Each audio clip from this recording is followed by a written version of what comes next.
시청자와 함께 만들어가는 시민데스크. 지난 한 달을 마무리 짓는 시간 6월 정기회의 내용을 준비했습니다. 오늘은 사회부 보도에 대한 시청자위원회 여러 의견을 들어볼 수 있었는데요. 최근 급증한 급발진 의심사고 이슈와 함께 우리 사회 인권의식을 고려한 성소수자 보도, 또 교육계 현실을 다룬 YTN 보도까지 사회부 보도 전반에 대한 면밀한 분석 내용을 들어봅니다. 이어지는 비평에선 저출생 시대 관련 의제를 어떻게 이끌어갈 것인지 YTN을 비롯한 언론의 역할을 점검해봅니다. 이 밖에도 YTN 국방부, 정치부 소식까지 살핀 시청자위원회 다채로운 의견을 준비했는데요. YTN 대회의실을 가득 채운 위원들의 심도 있는 의견들 잠시 후 만나보시죠.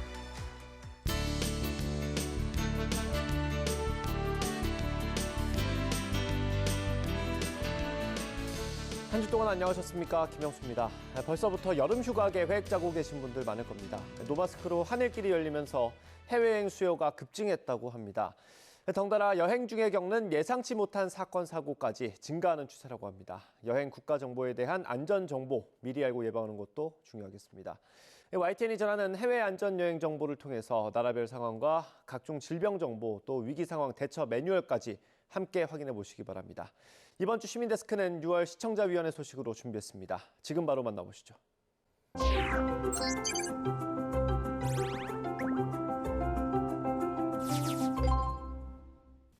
여러분 반갑습니다. 6월에 다시 또 뵙게 되었습니다. YTN 시청자위원회 6월 정기회의를 시작하겠습니다.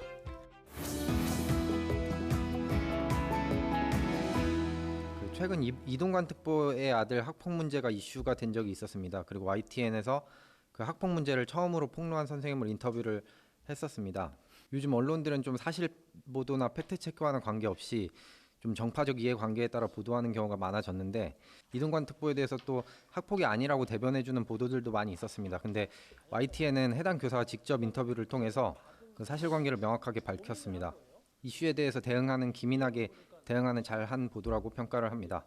저는 그 언론의 의무 중 하나가 공정한 여론을 형성하는 것이라고 생각을 합니다. 그래서 언론은 쟁점이 바르게 설정될 수 있도록 사실을 보도해야 된다고 생각을 합니다. 특히 법조 뉴스와 관련해서는 언론이 명확하게 개념을 잡아주어야 한다고 생각을 합니다. 이와 관련해서 좀 아쉬운 보도를 하나 언급하겠습니다. 최근 6월 5일경 보도됐던 최강욱 의원 압수수색 관련된 보도인데요. 한동훈 장관의 개인정보가 유출된 것과 관련해서 최강욱 의원이 참고인 신분으로 압수수색을 당했다는 보도입니다. 기자는 그 최강욱 의원의 말, 법무부 장관 개인의 문제와 관련돼서 공권력을 오남용하면 안 된다라는 취지로 말한 점을 보도했고, 한동훈 장관의 말, 가해자가 피해자를 탓하는 것은 정상적이지 않은 것이다라고 말한 점을 보도를 했습니다. 이 보도는 마치 최강욱 의원과 한동훈 장관이 서로 대립되는 입장에서 각자의 주장을 한 것처럼 보도를 하였습니다. 그러나 실제로 법적으로 문제는 그렇지가 않습니다. 일단 최강욱 의원은 법적으로 참고인 신분입니다. 그렇기 때문에 가해자라는 표현은 부적절합니다. 그럼에도 불구하고 한동훈 장관은 최강욱 의원에 대해서 가해자라고 표현을 했었고, 이 보도에서는 아무런 설명도 없이 한동훈 장관의 말을 그대로 병렬적으로 배치해서 보도를 했습니다. 그래서 기자는 단순히 양자의 말을 그대로 받아서 보도할 것이 아니라 추가적인 설명을 했었어야 할 것이라고 생각을 합니다. 실제로 그 사건이 있은 후에 몇몇 시사 프로그램에서는 한동훈 장관이 법적 문제에 대해서 부당하게 정치적인 프레임을 씌웠다라고 진단을 한 바 있습니다.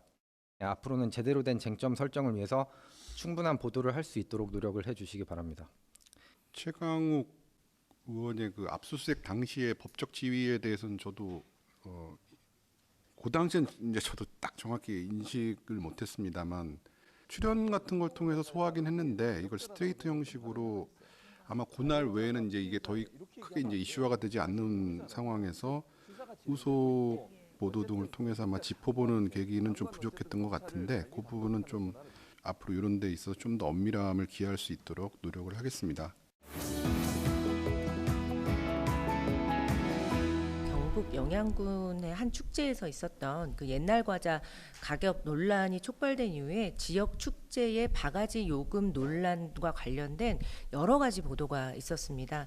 그래서 주로 지자체가 주도하는 축제 관리의 중요성을 다루는 보도와 또 이제 그 문제점들을 팩트를 가지고 보도를 하시는 내용들이었는데요. 하지만 지난 6월 16일에 뉴스라이더에서는 지역 축제 바가지 요금 논란 이대로 괜찮은가라는 제목으로 축제 전문가가 출연을 하셔서 좀 긴 시간 대담을 나누면서 좀 더 심도 깊은 설명과 함께 이 대안을 함께 모색해보는 시간을 가졌었습니다. 다만 이 시간에서는 현재 문제가 되고 있는 먹거리 그 자체에 너무 초점을 맞추신 것이 아닌가라는 생각이 들었고요. 왜냐하면 비단 지자체의 축제에서 먹거리만이 문제가 되는 것은 아니라고 생각이 드는데 그 외에 어떻게 그렇게 해서 뭐 부스가 운영이 되고 거기에서 운영이 될 때 공무원들이 어떻게 배치가 되고 다양한 문제들, 조직적인 문제들이 있을 수 있는데 먹거리 그 자체에 대한 문제가 너무 긴 시간 할애되지 않았나라는 생각이 좀 들었고요. 그렇기 때문에 가장 중요한 대책을 다루는 부분은 전체 약 한 14분에서 15분 동안의 보도 중에 한 1분여 정도밖에 할당이 되지 못했습니다. 물론 단순한 팩트 위주의 보도하고는 다르게 전문가와의 대담을 통해서 이런 분석들을 해낸 건 굉장히 좋았지만 대안을 모색하는 것에 있어서는 조금 더 깊이 있게 다뤘어야 되지 않을까라는 생각이 들고요. 이 전문가께서도 이날 말씀을 하셨지만 굉장히 국내 축제가 다양하고 많고 규모도 너무나 다양합니다. 그리고 다수가 이제 하반기에도 많이 배치가 되어 있는데요. 당장에 이거를 적용하기는 조금 어렵겠지만 먹거리 이슈를 넘어서서 현재의 국내 축제 관리의 어떤 실태 그리고 각 지자체의 현황 그리고 그들의 입장 같은 것들도 좀 더 세밀하게 살펴보면서 후속 보도를 통해서 좀 자리 잡아갈 수 있는 건강한 축제 문화에 대한 부분을 이야기해 주셨으면 좋겠다는 생각이 듭니다. 워낙 많이 지금 지역 축제들이 활성화되어 있는 상태이기 때문에 유사한 문제들이 계속 재발될 개연성도 상당히 높다고 생각이 들고 층층의 어떤 수익 구조상의 문제 그리고 우리나라 지역 축제 육성 방식의 문제 이런 것들이랑 다 맞물려 있는 사안이어서 이걸 단순히 뭐 상인의 그 어떤 바가지 그것만 가지고 문제 삼기에는 좀 한계가 있는 것 같더라고요. 그래서 그 부분은 저희 그 지역계 축제 취재를 담당하고 있는 지국 구성원들과 공유해서 아까 말씀 주셨던 후속 보도나 조금 구조적인 접근 문제 이런 것들은 관심을 갖고 계속 노력을 기울이겠습니다. 저는 그 6월 YTN 보도 중에서 먼저 자동차 급발진 사고 보도와 관련돼서 말씀드리겠습니다. 6월에 자동차 급발진 사고 보도 관련돼서 그 보도량이 꽤 많았습니다. 제가 비카인즈 기준으로 급발진으로 YTN에서 검색을 했을 때 올해 상반기에 YTN의 자동차 급발진 관련 기사는 80건이었는데 이 중에서 25건이 6월에 보도가 되었습니다.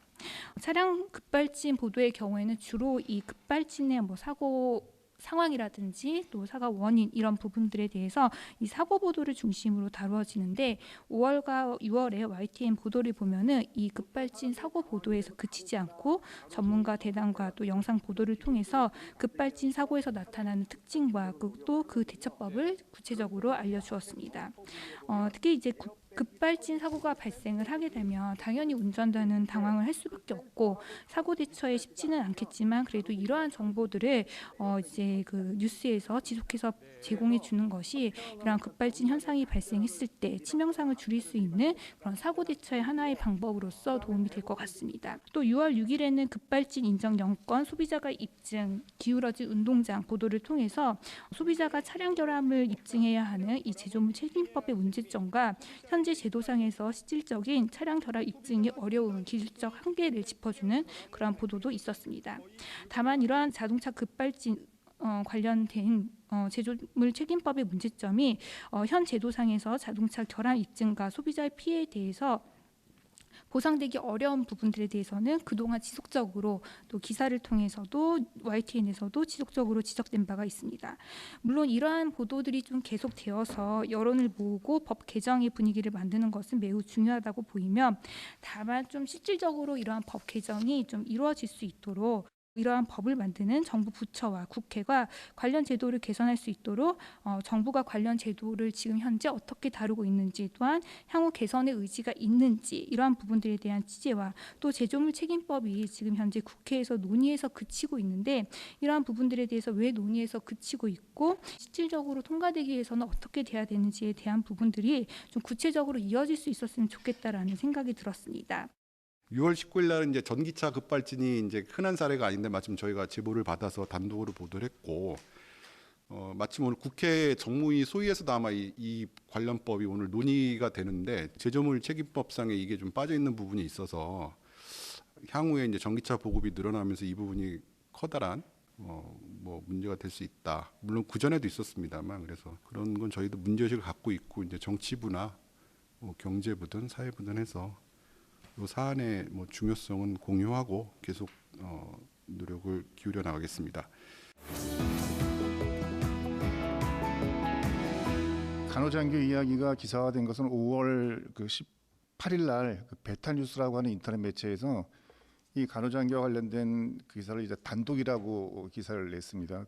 군 간부 방탄소년단 진해 사심 무단 이탈, 의료행위 무리, 이런 제목이었고, 이제 내용도 뭐 이어 관련된 겁니다. 근데 이게 사실 지금 보면은 하나도 맞지가 않아요. 여기 나와 있는 단어 하나하나조차도 지금 팩트가 맞는 게 없고 다 틀리고 과장되고 된 것인데, 이제 이걸 이제 베타뉴스가 보도를 한 것도 매우 그 언론인으로의 양심으로서 옳지 않은 행위였는데, 정말 놀라운 거는 대한민국의 모든 언론이 이걸 받아가지고 그 다음 날 5월 19일 날 전 매체가, 신문 같은 경우는 지면하고 인터넷으로, 방송은 단신 또는 인터넷 기사로 다 기사를 썼습니다. 그런 기사들의 끝부분에는 이렇게 무단으로 이탈하게 되면 군 형법상 징역 1년을 받을 수 있다, 뭐 겁도 주는 뭐 이런 식의 기사가 있었고, 이게 거의 한 달 정도 이제 지속이 됐었고요. 그다음에 제가 이제 YTN 입장에서 이야기를 하면, 그 5월 18일, 19일 보도가 막 쏟아졌을 때 YTN은 굉장히 건조하게 이거를 보도했더라고요. 국방부 출입 기자도 그냥 육군의 입장만 담아서 굉장히 드라이하게 그냥 뭐 이런 게 있었다 정도, 뭐 이 의혹 제기된 것들은 보도하지 않았었고, 그리고 이제 5월 그 다음에도 보면 되게 그 소극적으로 그냥 이 내용에 대해서 가장 그래도 보면 아주 건전하게 이제 보도가 됐어요, 보면. 그래서 이 사안이 그 장교가 뭐 그 변호사를 통해서 여러 가지 자료로 나온 거 보게 되면 이미 5월 달에 보도됐던 많은 것들은 거의 팩트를 10%도 담고 있지 못하다는 걸로 이미 거의 뭐 드러나 있거든요. 보면 특히 인터넷 매체에서 특정 인간에 대해, 어떤 사람에 대해서 의혹을 제기하는 어떤 기사가 나왔을 때는 그거에 대해서 쉽진 않겠지만 정말 철저하게 팩트 체크가 좀 돼서 그 팩트 체크가 된 범위 안에서만 보도가 돼야지, 그냥 그 인터넷 기사를 100% 인용해가지고 기사가 되면 그게 개인에 대한 엄청난 피해는 말할 것도 없고, 언론 자체의 어떤 존재감 자체에도 굉장히 위협을 가하는 그런 사태라고 생각을 합니다. 그래서 보도 전문체들인 YTN에서 이런 부분에서는 조금 더 앞장서 주셨으면 하는 바람에서 말씀을 드립니다. 말씀 주시고선 저희도 지금 다시 한번 찾아보니까 그 육군이 이런 혐의에 대해서 조사하고 있다라고 해서 드라이하게 단신을 썼었네요. 그리고 2번 새벽에 방송이 됐고, 결과적으로 이제 그분에게 되돌릴 수 없는 피해를 주는 과정에서 저희도 일정 부분 역할을 한 것도 사실이니까, 그런 부분은 일단 저희는 뭐 육군을 주체로 해서 이제 조사하고 있다고 해서 인용하는 형식으로 했습니다만, 그 부분에 대해서 조금 더 엄밀성을 기하도록 하겠습니다. 나라의 근본이 되는 교육에 대한 문제는 항상 언급해도 그 중요성이 지나치지 않다라고 생각을 합니다. 최근에는 수능 킬러 문항 출제 배제라는 논란으로 교육계는 물론 정치권에서도 많은 발언이 이루어지고 있는데요. YTN에서도 관련 보도를 꾸준히 이어가고 있는 걸로 알고 있습니다. 그러나 관련 이슈를 논의하는 데 있어 너무 정치적으로 해석하는 보도가 많지 않나 생각을 하는데요. 특히 YTN에서는 전문가 패널들을 참여하여 상대적으로 보도가 오랜 시간 할애되는 경우가 많습니다. 개인적으로는 다양하고 깊이 있는 의견을 들을 수 있어서 큰 도움이 된다고 생각은 하는데요. 그러나 이번 교육 문제를 다루는 데 있어 교육계 전문가 패널보다는 정치권 인사들이 주로 패널로 출연하여 정치적 입장에서의 발언이 지나치게 강조되고 있다라는 점이 아쉬웠습니다. 물론 대통령의 발언과 관련된 이슈이고 정책을 만드는 구조적 문제를 다루는 데 있어 정치권 인사들의 발언도 중요합니다. 하지만 현재의 교육 현실을 진단하고 앞으로 나아가야 할 방향에 대해서 논의하는 데 있어서는 정치권 인사들의 발언은 자칫 정쟁으로 들릴 수 있기 때문에 조금 주의가 필요하다고 생각을 합니다. 더 잘 아시겠습니다만 한국 사회가 여러 가지 형태로 그 정치가 좀 과잉돼 있고 그런 부분이 이제 진영 논리가 점점 확고해지면서 모든 이슈가 다 이제 그런 식으로 소화되는 과정에서 저희 나름대로는 좀 말씀 주신 대로 중립적인 위치에서 모든 사안을 조금 깊이 있게 들여다본다고 노력을 하려고 하는데 현실에서 그걸 적용하는 방식에 있어서 상당히 좀 한계가 있습니다. 점점 더 그런 부분에 애로가 있다는, 그렇다고 제가 이거를 뭐 변명으로 뭐 그거를 도외시하겠다는 말씀은 아니고 노력을 하겠습니다. 지난 수능 공방 논란 관련해 가지고 지난 며칠 전에 그 한 전문가 패널로 이제 한 분을 불러서 인터뷰하고 진행을 했는데 그게 이제 유명 학원 원 대표님이 나오셨어요. 나오셨고 그 이제 소개를 하면서 입시 전문가로 이렇게 소개를 해가지고 그분의 의견을 들었는데 물론 그분이 이 어떤 입시라든지 이 수학 능력 평가에 대해서 여러 가지 경험이나 그런 전문성을 갖고 있는 분이 하지만 이 수능 문제에 대해서 과연 이게 입시 전문가를 불러서 해야 되는 게 맞는가 하는 의문이 좀 들었습니다. 우리나라의 수학 능력 평가 시험, 말 그대로 학생들의 학업 능력을 평가하는 그런 시험 제도에 대한 어떤 접근을 좀 해야 되는데 너무나 입시에 관련된 부분만 조금 뭐랄까 좀 말초적인 부분에 대해서만 접근한 게 아닌 그런 의문이 들었고요. 이 부분에 대해서는 좀 우리 그 학생들의 학업이나 수학 능력을 평가하는 그런 분야의 전문가를 초빙해서 의견을 드렸으면 더 좋았지 않을까 하는 측면에서 말씀을 드려봤습니다. 제가 저번에 초등 의대 입시반 관련 보도가 이루어졌을 때도 의견 드렸던 부분이 있었는데 이번에도 교육 전문가들의 섭외가 매우 제한적이라는 생각이 듭니다. 뉴스라이더에서 인터뷰한 구본창 연구소장님의 경우도 그런데요. 그분의 말씀이 잘못됐다는 이야기는 아니지만 교육 분야도 공교육, 사교육, 교사, 학생, 학부모 등의 다양한 집단으로 나뉘어져 있는데 이 부분을 포괄적으로 반영하지 못하는 것 같습니다. 한 명의 전문가 의견만을 보도하는 것은 보도국에서 그 입장을 지지한다고 해석이 될 수도 있기 때문에 주의가 필요하다고 생각을 합니다. 서로 다른 의견을 가진 전문가들의 의견을 통해서 시청자 스스로가 판단할 수 있는 기회를 주어야 한다고 봅니다. 저희가 고민했던 사안이에요. 출연자를 누구를 해야 되지? 이라는 문제. 그래서 그 이제 시민단체 분은 다 아시다시피 그 사교육 걱정 없는 세상 분이 나오셨는데 종로학원 대표이사는 저희가 사실은 그동안 이제 수능 분석하고 방송할 때 항상 뭐 이분이나 이제 몇 가지 전문가 풀이 있는데 말씀도 잘하시고 업계에서 좀 어느 정도 인정을 받으신 분들 중에서 하는데 뭐 그날은 아시겠습니다만 킬러 문항 배제 그리고 동시에 이게 이제 학원에 대한 규제라고 할까요? 이런 부분으로 이제 논점이 확산되는 국면이어서 당사자라고 생각해서 했는데 일단 그것도 부족합니다만 지금은 이제 말씀 주신 대로 더 큰 차원에서 그러면 입시 더 나가서 뭐 초중등 교육 전반에 대해서 봐야 되는데 섭외하기가 쉽지 않습니다. 예.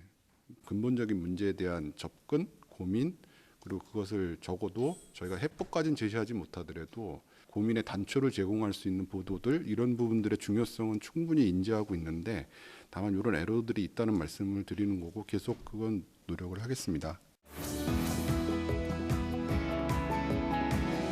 지난 주말에 6월은 성소수자의 달 곳곳 축제 vs 절대 안 돼 란 제목의 보도를 보면 6월은 성소수자의 달이라는 표현을 쓰셨는데 이게 다소 국민 공감대가 상당 부분 있는 표현처럼 그렇게 표기된 것이 아닌가 하는 생각이 들었습니다. 이게 유럽이나 미국에서는 실제 그런 인식이 크고 그리고 보도 내용처럼 6월에 성소수자 관련 축제가 많이 열리긴 하지만 사실 국내에서는 이 표현이 굉장히 생소하고 그리고 일반 국민들이 보시기엔 호국보훈의 달이라는 인식들이 많이 있어서 어색한 느낌이 드는 게 사실이고요. 그리고 제목 표기의 방법에 있어서도 사실 이 단어들을 큰 따옴표 안에 들여와서 인용의 방식으로 전달을 그러니까 그 축제를 기리고 셀러브레이트하는 사람들의 워딩으로 인용하는 그런 방식이 더 적합하지 않았나라는 생각을 해봤습니다. 이 부분도 사실은 조금 아시겠습니다만 기자들 저희가 그러니까 모든 사안에 대해서 저희 기자들에게 균형감을 항상 강조하지만 이렇게 각자의 성향에 따라서 하다 보면 조금씩 결이 다르게 각자의 주관이 투영되는 부분이 있을 수 있는데 이 문제에 대해서는 제목을 너무 아까 말씀 주신 대로 그렇게 다는 부분 그걸 넘어서서 어떤 내용에 대한 접근의 과정에서의 좀 더 균형 잡힌 시각이 필요하다는 거는 제가 공유하도록 하겠습니다. 네.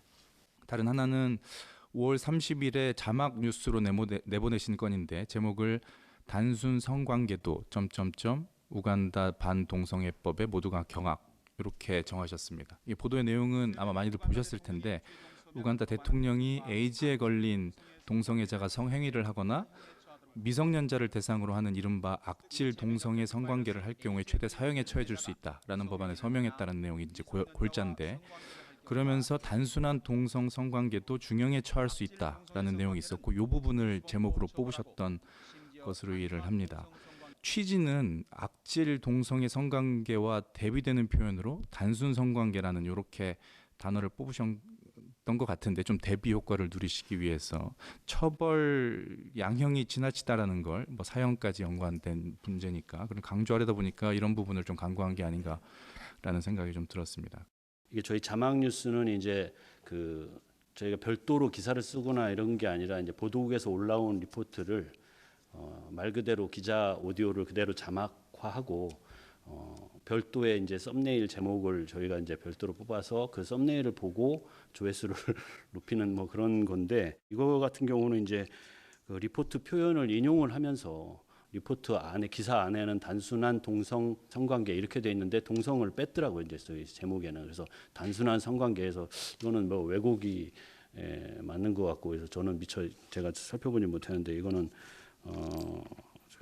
별도로 조치를 하겠습니다. 윤 정부가 발표하는 내용만 들으면 마치 정부가 시민단체에 그냥 돈을 아무것도 안 하는데 돈을 퍼주는 것으로 국민들이 오해를 할 수 있습니다. 실제로 주변에서 저에게 그렇게 질문을 해오는 분들도 계십니다. 하지만 실상은 이와 많이 다릅니다. 근데 최근에는 또 국민의힘이 전국 장애인 차별철폐연대가 보조금을 유용했다고 마녀사냥을 하고 있습니다. 라이브 앵글에서 하태경 국민의힘 시민단체 선진화 특별위원회 위원장을 출연시켜서 전장현에 대한 일방적인 주장을 펼치도록 했습니다. 전장현의 주장을 들어보면 하태경 위원장의 핵심적 주장에 대해서 다른 팩트를 제시하면서 전면 부인하고 있고 지난 16일 날 하 위원장을 허위사실 유포에 따른 명예훼손으로 고소를 했는데요. 하태경 위원장의 주장을 듣는 자리에 전장현 쪽 사람도 출연시켜서 반론을 함께 들었어야 한다고 저는 생각합니다. 굉장히 긴 시간 하태경 위원장이 발언을 했어요. 일방적 주장을 하는 한 사람만 출연시켜서 길게 발언하도록 할 경우에 대부분의 시청자들은 그 내용을 사실로 받아들일 가능성이 크기 때문입니다. 나중에 수사나 재판을 통해서 그 주장이 사실이 아닌 것으로 밝혀질 경우 이미 훼손된 이미지는 회복하기 어렵고 시청자들의 머릿속에 자리 잡은 부정적 인식을 제거하기도 어려울 겁니다. 물론 이에 앞서서 YTN의 전장현의 기자회견 기사가 7일과 그리고 13일 보도되기도 했고 이후에도 전장현 보도를 이제 스트레이트로 보도하긴 했지만 또 국민의힘 특위발로 전장현을 비난하는 보도가 계속 잇따랐습니다. 양쪽이 서로 고소를 해서 앞으로 경과를 지켜봐야 되겠지만 이번 전장현 건을 비롯해서 윤미향 의원 건 그리고 민주노총 그 양회동 지대장 사건 등 시민단체나 노조와 관련한 윤 정부의 일방적인 폭로에 대해서 YTN이 좀 기획 취재를 통해서 검증을 해보고 또 문제가 있다면 어떤 식으로 좀 개선해 나가는 것이 바람직하겠는지 그런 어떤 대안까지도 제시해주면 좋겠다는 생각이 들고요. 그 하태경 의원 출연에 대한 문제의식은 저도 있고요. 그래서 전장현이 아까 말씀 주신 것처럼 여기에 대한 그 기자회견을 할 때도 저희가 일부러 스트레이트 리포트도 좀 많은 비중을 둬서 했고, 고소할 때도 일부러 녹취 구성 같은 걸 통해서 적어도 전장현의 목소리가 저희 채널에 최소한의 균형이라도 반영이 될 수 있도록 노력을 했습니다. 그래서 저희에서 시민사회 단체 문제 그리고 노동 문제가 사실은 조금 그 보도국 안에서 조금 뉴스룸 안에서 사각지대죠. 그러니까 뭐 상대적으로 소외된 분야여서 조금 깊이 있게 천착한 경력을 갖고 있는 뭐 기자도 많이 없고, 그러다 보니까 이런 사안이 터질 때 좀 일방적으로 이제 그 스피커를 쥔 쪽에 의견만 많이 투영되는 구조다라는 데 대한 문제의식을 분명히 갖고 있고, 적어도 저희가 뭐 해법을 당장 어떻게 할 수는 없더라도 그 문제의식은 갖고 있습니다. 그래서 뭐 사회부든 사회정책부든 관련 부서와 계속 이런 부분은 검토하고 또 균형 있게 조명할 수 있도록 노력을 하겠습니다. 저는 이제 뉴스 포맷보다는 그 여러 가지 그 YTN에서 보도 채널에서 하시고 계시는 그런 포맷보다는 좀 그 주제에 대해서 좀 말씀을 드리려고 합니다.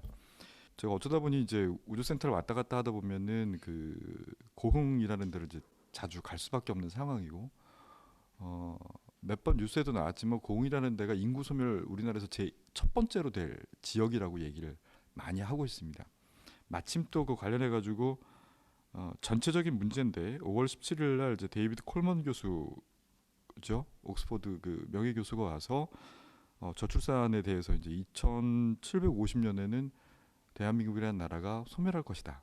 지금 출산율이 1명이 안 되니까요. 0.73명이나 0.78명 정도밖에 안 되기 때문에 그거에 대해서 이제 그 경고를 하고 갔습니다. 그래서 그거 관련해 5월 17일 날 데이비드 콜먼 교수가 인구 소멸에 대한 거를 이제 방송을 하시면서 뉴스로 내보내시면서 그거에 대한 이제 심층으로 5월 19일 날 그 홍기빈 글로벌 정치 경제 연구소장이라는 분을 이제 초빙을 하셔서 YTN 뉴스 라이더에서 이제 해법을 좀 논의를 하셨던 적이 있어요. 그래서 실제로 데이비드 콜먼 교수는 여러 가지 문제 그 원인을 좀 얘기를 했습니다. 왜 그런 거 이런 동아시아 쪽에서 특히 더 이게 심각하게 문제가 있느냐. 가부장적 가족주의와 과도한 업무 문화, 과열된 교육 환경, 낮은 양성 평등 지수, 동거 문화와 비혼 출산에 대한 폐쇄성 등을 이제 꼽았는데 5월 19일 날 그 홍기빈 글로벌 정치 경제 연구소장께서 나와서 말씀하신 거는 성평등에 대한 걸 포커스를 아예 맞춰놓고 말씀을 하셨어요.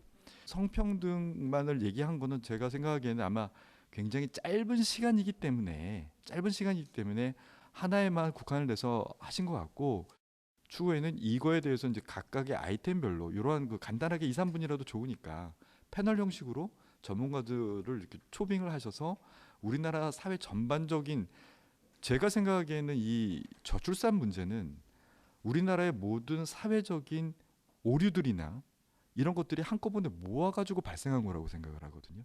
어디 하나에만 국한된 거라고 생각을 하지 않습니다.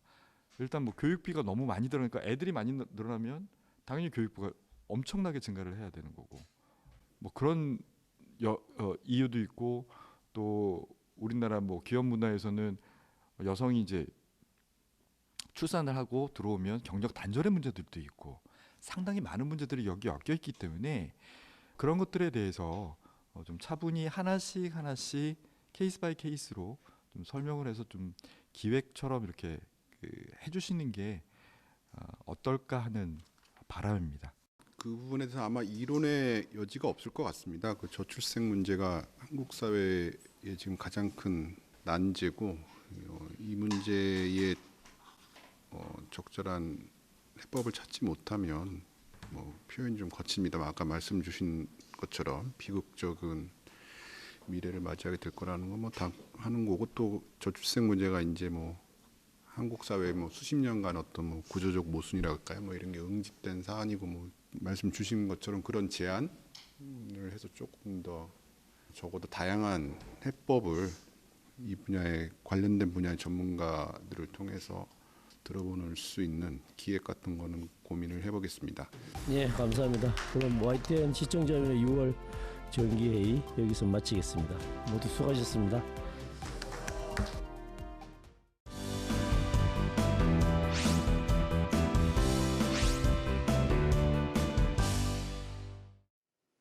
안녕하세요. YTN DMB 시청자평가원 정은정입니다. 시청자 여러분은 독일어로 글릭아우프가 무슨 뜻인지 혹시 알고 계시나요? 무사히 지상에서 보자. 1960, 70년대 독일로 광부가 되기 위해 떠났던 우리나라의 청년들이 매일 아침 광산에서 외치던 말이라고 합니다. 파독 광부 60주년 특집 탄광에서 꿈꾼 봄날에서 그때의 생생한 이야기를 들을 수 있었습니다.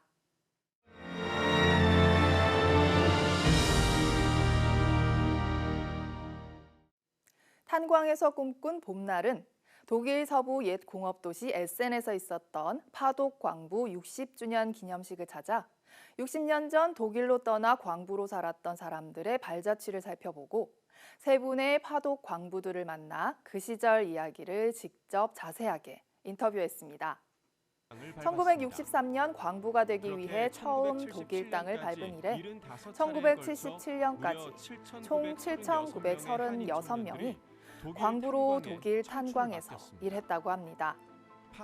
당시 파독 광부와 간호사가 한국에 보낸 외화는 1억 달러 이상고 한국 총 수출액의 2%에 이를 정도였고 한국뿐만 아니라 독일의 번영에도 이바지했습니다. 파독 광부의 역사가 가지는 의미를 그래픽 자료와 당시 영상, 여러 관련자 인터뷰를 통해 전체적으로 조망한 후 세 분의 구체적인 이야기를 다룸으로써 시청자들이 더욱 공감할 수 있도록 했습니다. 인터뷰 대상은 1963년 처음 파독된 광부, 장애를 얻은 광부, 1977년 마지막 파독된 광부로 짜임새 있게 구성됐습니다.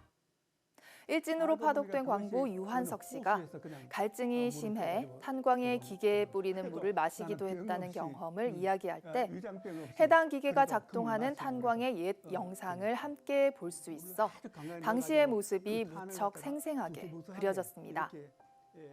광산에서 장애를 얻은 공남표 씨는 사고 당시의 경험과 제독 한인 장애인 협회를 설립하던 때의 이야기를 전해줬습니다. 독일 전역에서 300명 이상의 신청자가 몰렸다고 하는데요. 그만큼 지하 1000m 광산의 일이 험하고 고됐다는 것을 느낄 수 있는 일화였습니다. 1977년 마지막 파독 광부로서 최정식 씨는 고된 노동 속에서도 제독 한인 사회의 기반을 다졌습니다. 이 새들이 우리말을 할 줄 알아야 정체성을 잊지 않고 역사도 알 수 있을 것이라고 생각해 한인 웅변대회를 열었다고 하는데요. 당시의 모습들도 영상으로 함께 확인해 볼 수 있었습니다.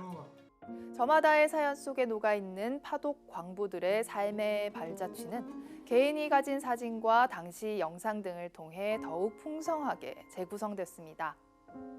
개인적인 경험과 파독 광부 전체의 역사를 조화롭게 아우르며 다루려는 노력도 돋보였습니다.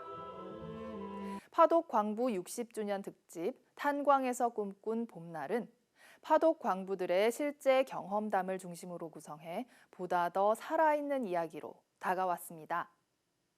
60년 전 청년들의 헌신을 기억하고 후대의 용기와 격려를 전해주는 희망의 사례로서 귀 기울여 들어볼 만한 소중한 이야기였습니다. 시민데스크는 시청자 목소리로 YTN을 깊이 되돌아봅니다. 방송에 대한 여러 의견들 SNS와 홈페이지, 전화로 남겨주시고요. 저희는 다음 주에 다양한 시청자 의견으로 돌아오겠습니다. 시청해주신 여러분 고맙습니다.